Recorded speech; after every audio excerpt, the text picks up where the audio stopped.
নিয়তি তার ফল তোমাকে অবশ্যই দেবে।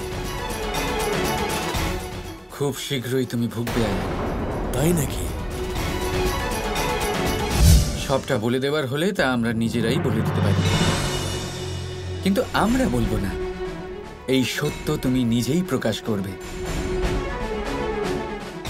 আর রইল প্রশ্ন তোমার পাপে, নিয়তি তার ফল তোমাকে অবশ্যই দেবে।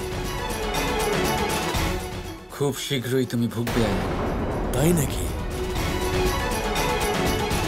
তাহলে একটা কথা তুমিও বুঝে নাও কৃষ্ণ, রঙের আয়োজন আমি করে ফেলবো, কিন্তু তোমাকে,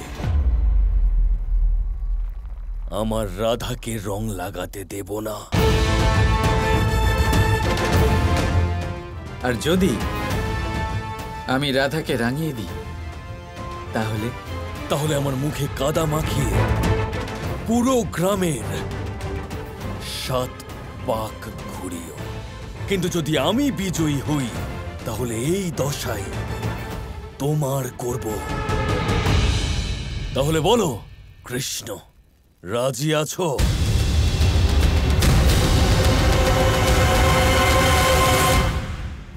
আমি রাজি।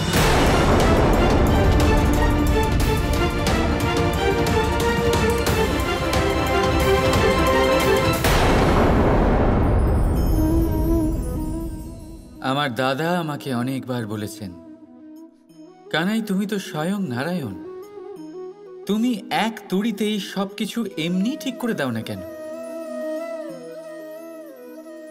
এবার দাদাকে কি করে বোঝাবো? আচ্ছা, আপনি নিজেই ভেবে দেখুন,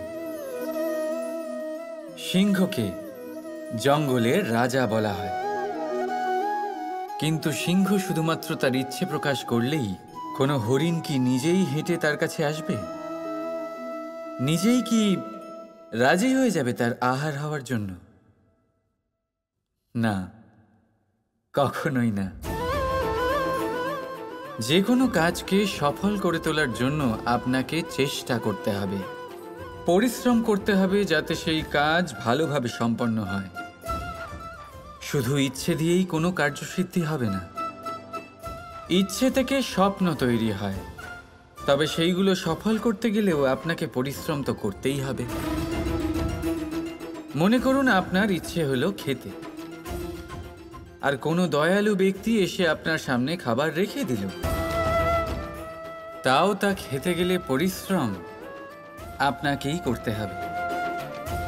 যদি ভালোবাসার ইচ্ছে থাকে তাহলেও নিঃস্বার্থ নিষ্পাপ মনে ভালোবাসুন। দেখুন, আপনি স্বপ্নে অবশ্যই উঠতে পারেন, কিন্তু এই পৃথিবীতেই আপনাকে বেঁচে থাকতে হবে। আর যদি এই ধরিত্রীতে আপনি এগিয়ে যেতে চান, তাহলে এই ভূমিকে পা দিয়ে আপনাকে পেছনে ঠেলতেই হবে। রাধা রাধা।